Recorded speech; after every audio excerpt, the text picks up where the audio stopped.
الله بن عبد العزيز اليوم في مدينة الرياض وتحديدا في مقبرة العود. وكما تشاركون أو تشاهدون في هذه اللقطات المسجلة خادم الحرمين الشريفين الملك سلمان بن عبد العزيز وهو يرافق أخاه الراحل الملك عبد الله بن عبد العزيز إلى هذه المقبرة في نفس السيارة ونفس المركبة التي تقل جثمان الملك الراحل. وكما تشاهدون في هذه اللقطات وقد التف السعوديون جميعا حول جثمان الملك الراحل وهو يحملونه إلى مثواه الأخير. وفي هذه الصورة الملك سلمان بن عبد العزيز يتقدم الوفود من أجل دفن جثمان أخيه الملك عبد الله بن عبد العزيز.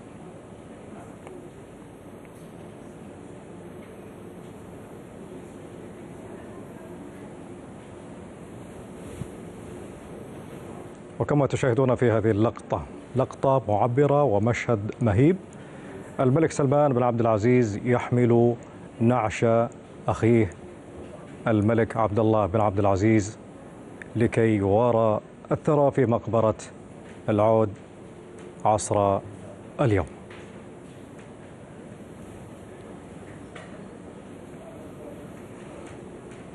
طبعا كنا شهدنا عصر اليوم أداء صلاة الجنازة وصلاة الميت على الملك عبد الله بن عبد العزيز، وكان تقدم وفود المصلين والذين شارك منهم زعماء عرب وخليجيون وعلبيون في جامع الإمام تركي بن عبد الله اليوم.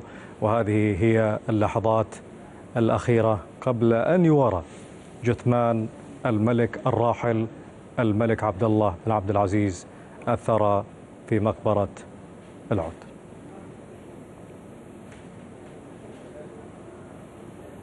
إذن هي اللحظات الأخيرة والدقائق الأخيرة، وداع من ملك إلى ملك والدعاء على الملك الراحل الملك عبد الله بن عبد العزيز. ولا أحد يستطيع إنكار أو إخفاء مشاعر الحزن التي لفت العائلة المالكة وأيضا المواطنين السعوديين بعد إعلان نبأ وفاة الملك عبد الله بن عبد العزيز.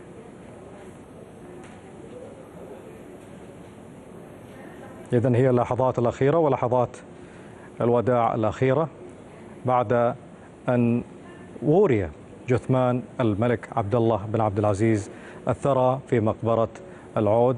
وهذه اللقطات تشير إلى القيام بواجب العزاء في الملك أو للملك سلمان بن عبد العزيز في أخيه الراحل خادم الحرمين الشريفين الملك عبد الله بن عبد العزيز.